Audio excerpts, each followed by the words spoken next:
Some weeks back, I was talking to my brother about having built a CNC machine. To make a long story short, he asked if it was capable of making a wooden puzzle like that you see here. He said that the puzzle consisted of 6 parts. All 6 parts were identical with one exception. The exception being that the 6D ring had no pegs and was slotted. To clarify this point, he sent these 2 additional views. So that's how this project first got its legs. It turned out to be a lot of fun, and I thought somebody else might like to try it too. So what I'm going to attempt to explore here are the steps I used to go from an idea to something you can hold in your hand. I started by going to FreeCAD. It has a great constraint-based sketch tool. If you're not familiar with it, Google it, or here on YouTube, search for it, and you'll find a number of videos of how it works. What you're seeing now is my finished top-level sketch. The blue lines are imaginary or reference lines, and the white lines represent the profile of the part that you want to make. Once you have the key points of your sketch declared, you'll go back into the parts mode and use the white lines to either extrude or cut away the piece that you want to make. Here I extruded the part.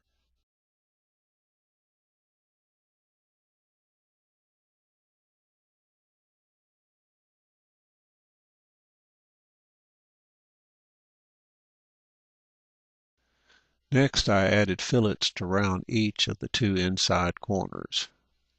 At this point, I have a complete profile of the D-ring, and so I went back into the sketch mode and started a second sketch. Here I've laid out the holes for the 2 pegs that will go into the ends of the D-rings. Their position and size is absolutely critical to the success of this puzzle. I'm going to use 1/4-inch dowel stock, and I'm going to force fit them, so I'm setting their radius to be 3 millimeters and the distance between them to be exactly the thickness of the material plus 2 times the thickness of the inner D slot. In this case, a total of 36 millimeters. That looks pretty good. Now I'm going to go back into the sketch mode for the 3rd time. This time I'm going to lay out the slot. Its exact dimensions aren't as critical as the holes for the pegs were, and in fact I'm going to make it oversized so that I don't have any interference problems with the peg slipping between it. Another thing about the slot is I'm only do one since it's symmetrically located on opposite sides of the D-ring. So I should be able to use the same G code to mill both slots. Simply mill one, then flip the blank over and mill the other. FreeCAD does a nice job of showing what that slot's going to look like. Now that I have 3-dimensional views of each part, I'm ready to export them to DXF files. So I select the part and then proceed with the export operation that FreeCAD has. I'm only going through the export process once, but clearly you have to export each part separately. Once all the parts have been exported, we can close out FreeCAD. Now, just for grins, we'll use PyCam to look at one of the exported DXF files.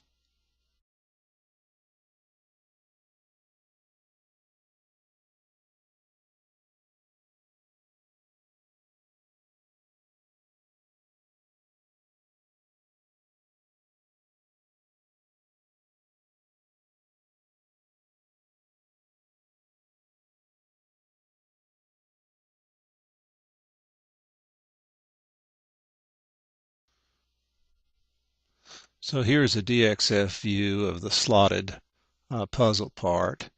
And while I used PyCam for a lot of 3-dimensional parts, I actually used CamBam for this project, which is much better suited for 2.5D work. So we'll close out PyCam and move on. Okay, here we are in CamBam, and I've already loaded in the DXF file and also transformed it so that it sits within the perimeter of my stock. My stock material that I'm going to be cutting this out of actually started out as a 1/2 inch by 3 inch by 4-foot long piece of poplar. And while I'm in this area, I'll also tell you that you declare your tool diameter and the end mill. In my case, I'm actually using a Dremel 3mm bit that is used for, it's a carbide bit used for removing grout, and I found it to work very well for these applications. Probably not the fastest thing in the world, but lasts a long time, makes a good clean cut. The next step you do is you choose a line in your DXF file and you declare how you want that line to be cut. In this case, I wanted it profile cut, enter profile.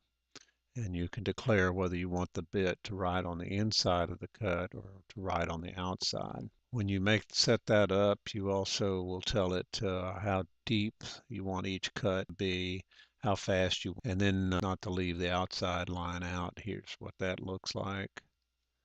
Once you've done that, you go to your machining area and you generate a system to generate a tool path, and it does that fairly quickly for a file of this type.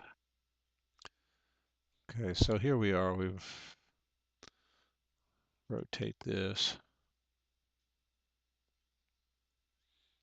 Okay, that file rotated. And once you've generated that file or generated this output, then the next step is to go and ask it to generate the G code. And it's just that simple. You press the button and boom, out comes the code, and you'll save that to a file. So at this point, we're now ready to start cutting some parts.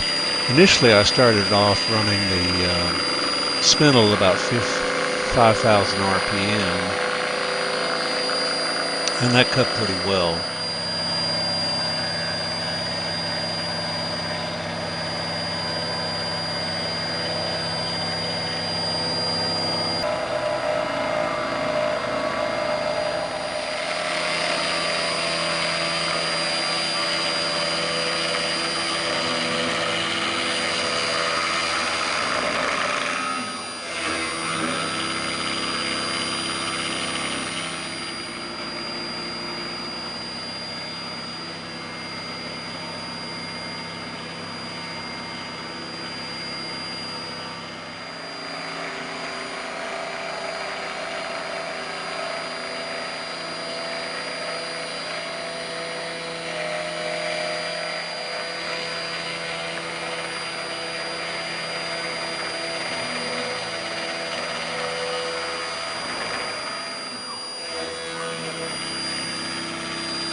But as work progressed, I decided let's try cutting at a lower speed, so I turned it down to 4,200 RPM.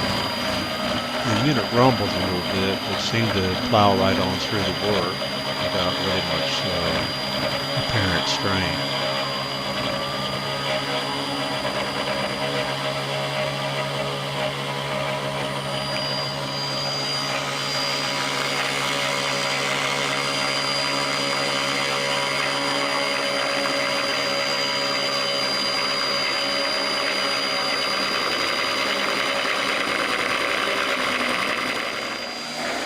With the machine set to travel 200 millimeters per minute, it took about 45 minutes to mill out each of these blanks.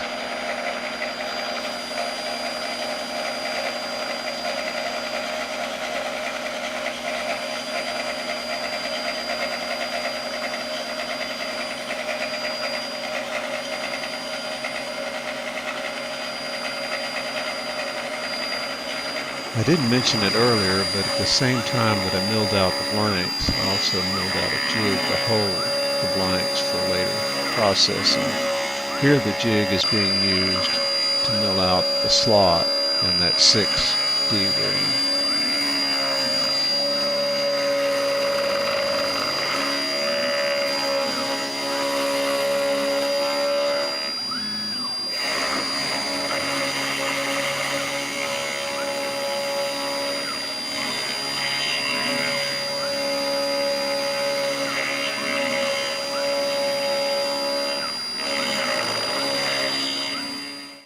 Next came the trickiest part of the whole process.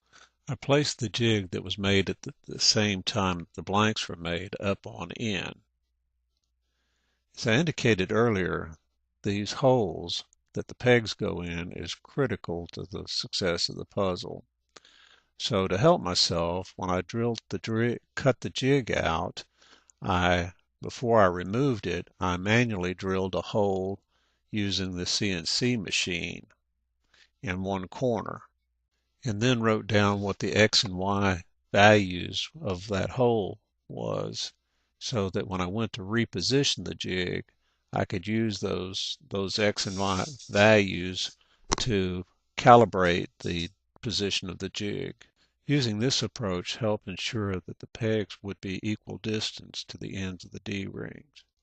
Once I was comfortable everything was correct, it's just a matter of starting up the machine and letting it drill the two holes. And here's what they look like once all the mill work was done.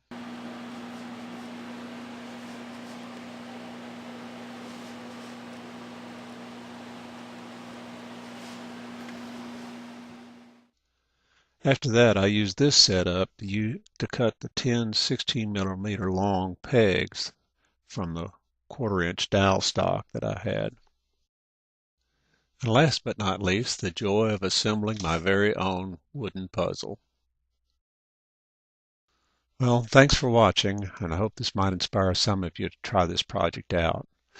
If for some reason you want to mill the parts but don't really want to go through the process of generating the drawings, drop me a line and I'll ship you my copy of the G-code.